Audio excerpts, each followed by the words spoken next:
오늘은 예수를 만난 사람들, 만나지 못한 사람들의 형편, 또 만난 사람들은 어떻게 만나는가, 또 만난 다음의 삶은 어때야 되는가, 그런 주제로 말씀을 나누려고 합니다. 현대는 목마른 시대입니다. 갈증의 시대입니다. 아프리카에 물이 없는 동네를 가보면 얼마나 그 물이 귀한가를 알게 됩니다.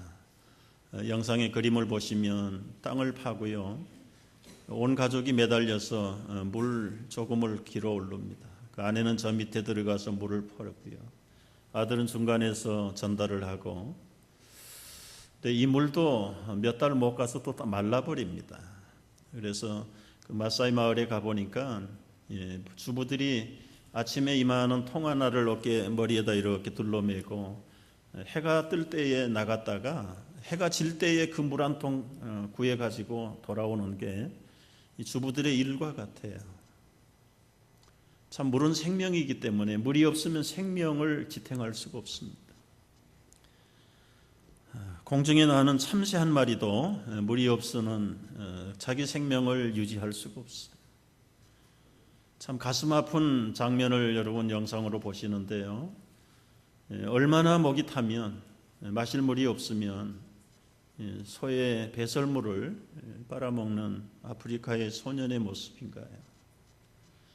저런 일이 비일비재합니다. 소가 오줌을 싸면 거기다가 머리를 감는 사람도 많고.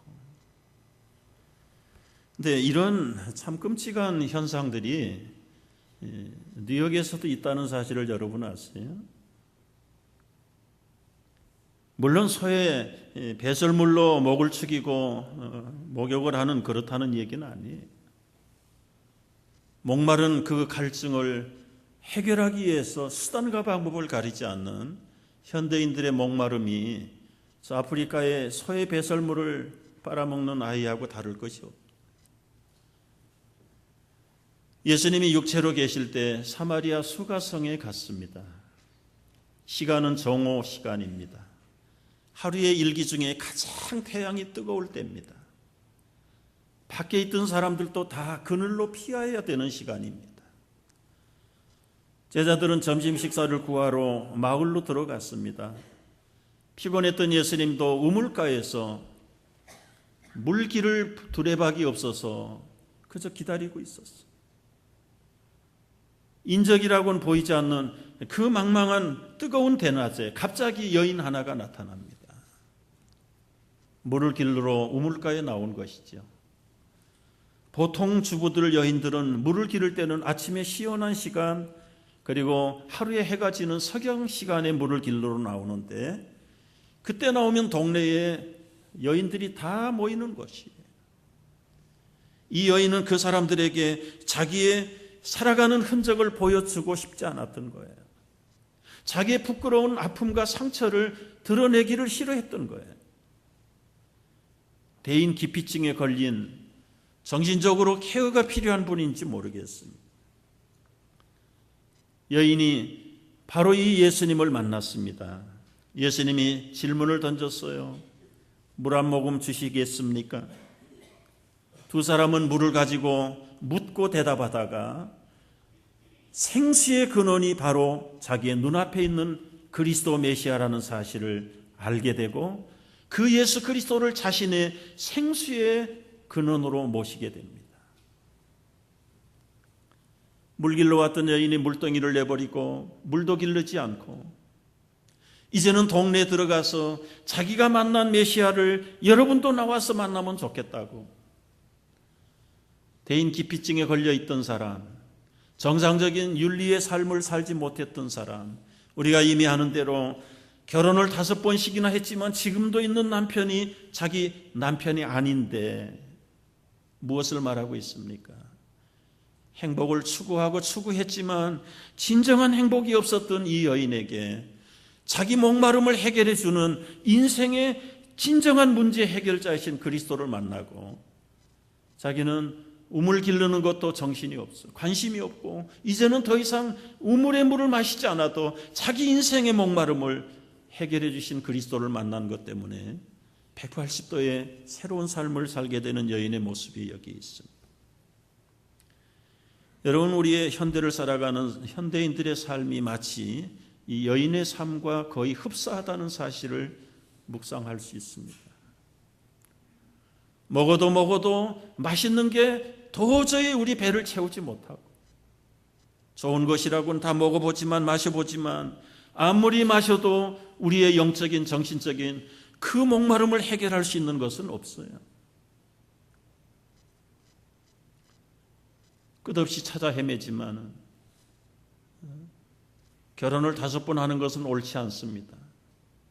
그러나 여러분, 결혼을 5번 하지 않는다 칠지라도 끝없는 어떤 집념을 이루기 위해서 계속해서 시도하는 현대인들의 모습이나 이 여인의 모습이 거의 흡사하다는 것이죠.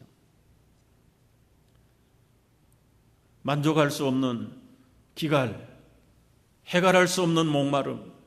그래서 일찍이 아모스 선지자는 떡이 없는 주림이 아니고 물이 없는 기갈이 아니라 여호와의 말씀이 없는 기갈이 온 땅을 덮을 것이라고 말씀을 하셨어요.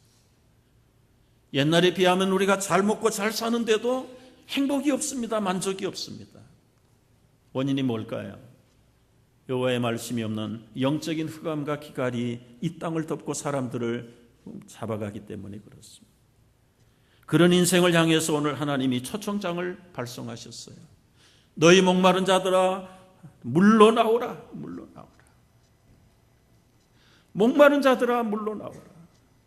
목이 마르지 않는 자가 어디 있는가? 구원의 목이 마릅니다. 채워도 채울 수 없는 갈증들이 못 사람들에게 있습니다. 이런 거 저런 거 다 마셔보지만 시원함이 없어요. 그 해결을 하기 위한 시도는 끝이 없어요. 그런 현대인들을 바라보면서 2절에서 뭐라고 말씀을 하세요? 너희가 어찌하여 양식이 아닌 것을 위하여 은을 달아주느냐. 그 당시에는 금보다 은이 통용할 때가, 은이 더 가치가 있을 때 그 비싼 그 돈을 다 양식이 아니고 배부르게 못할 것을 위해서, 우리의 해결을 하지 못하는 것을 위해서 어찌하여 헛수고를 하고 있는가. 가치가 없는 일에 우리가 시간을 투자합니다. 어느 정도 쓰다가 아무런 미련 없이 버리고 떠나야 될 것들에게 우리 인생 전부를 겁니다. 채워도 채워지지 않는 육체의 쾌락을 추구하는 사람도 많습니다. 잡아도 만족함이 없는 재물에 집착하는 사람도 많습니다. 심지어는 영적인 공허 때문에 짐승의 형상을 우상으로 섬기는 영적인 분별력이 없는 사람도 얼마나 많은지 모릅니다. 거기에다가 시간과 물질을, 온 인생을 다 쏟아붓는 어리석은 인생을 향해서 너희 목마른 자들아, 물러 나오라. 어찌하여 가치 없는 일에 은을 쏟고 헛수고를 하느냐고 우리를 일깨워 주시는 말씀이세요. 여러분, 더 이상 가치 없는 일에 우리 인생을 함부로 투자할 필요가 없어요. 더 이상 양식이 아닌 것을 위해서 그렇게 찾고 헤맬 필요가 없습니다. 하나님이 초청하실 때는 모든 걸 다 예비해 놓고 초청하시는 거예요. 생수의 근원으로 나오라고 말하지. 너희는 목마른 자들은 물로 나오라. 그런데 이상해요. 오긴 나오는데 돈 없이 값 없이 와서 포도주와 젖을 사라고 했어요. 여러분, 지불을 하지 않고 어떻게 우리가 살 수가 있어요? 그런데 돈 없이 값 없이 그냥 와서 포도주와 젖을 사라는 거예요. 이건 어떤 의미를 가지고 있습니까? 이미 값을 누군가가 지불했다는 말입니다. 예전에 미국에서 오신 선교사님이 그 생선 장수를 도우려고 생각을 했어요. 참 괄시받는, 한국은 참 장사하는 사람들을 괄시했잖아요. 거기다가 생선을 파는 사람 대해서는 더 싫어요. 근데 불렀어요. 생선이 몇 마리 있으세요? 27마리 있어요. 그럼 내가 다 몽땅 살게요. 선교사님이 27마리 값을 다 지불했습니다. 그러면서 하는 말씀이, 나는 식구가 많지 않으니까 2마리만 가져가면 됩니다. 25마리는 돈이 없어서 가난해서 생선 사 먹지 못하는 마을 사람들에게 그냥 주세요. 아주 이 생선 장수는 그날 굉장히 재수가 많아. 감사하다고 인사를 여러 번 하고 이제 생선 바구니를 들고 다시면서 소리치기 시작하는 거예요. 싱싱하고 맛있는 생선이 왔어요. 그냥 공짜로 드립니다. 돈 없이 드립니다. 누구든지 빨리 나오세요. 빨리 나오세요. 결과가 어떻게 됐을까요? 한 사람도 안 나왔어요. 그 소리 다 들었어요. 그런데 세상에 생선을 공짜로 주는 생선 장수가 어디 있어? 진실이 없고 믿음이 없는 사람들이라 그냥 준다는데, 이미 선교사님이 다 값을 지불해서 공짜로 준다는데 그 말을 믿는 사람이 없어요. 하나님이 당신의 아들을 잡아서 우리의 인생의 목마름과 배고픔을 위해서 하늘에서 내려온 산떡으로 살을 찢기시고 십자가에서 흘리신 그 거룩한 보혈로 우리의 인생의 목마름을 다 해결해 주셨는데, 이제는 누구든지 와서 돈 없이 값 없이 와서 이 포도주와 젖을 사라고 말씀하는데도 사람들은 그 말을 신청하지 않습니다. 세상에 공짜가 어디 있어? 여러분, 예수님이 우리의 목마름을 해결하실 때 어떻게 하셨는지 아시지요? 십자가에 달리셔서 마지막 신음하시면서 몇 마디 하신 말씀 가운데 하나, 내가 목마르나, 내가 목마르다. 진액이 다 쇠하시며 죽음이 임박할 때 육체적인 갈증도 있었겠지만 죄에 허덕거리고 영원한 인생의 행복을 찾아서 찾지 못하면서 헐떡거리고 목말라 하는 인류의 모든 그 목마름을 당신이 다 당하시면서 내가 다 목마르다, 이제 다 이루었다, 우리의 인류의 목마름을 당신 혼자서 다 해결했다는 말씀을 선포하는데도 불구하고 사람들은 믿으려고 하지 않습니다.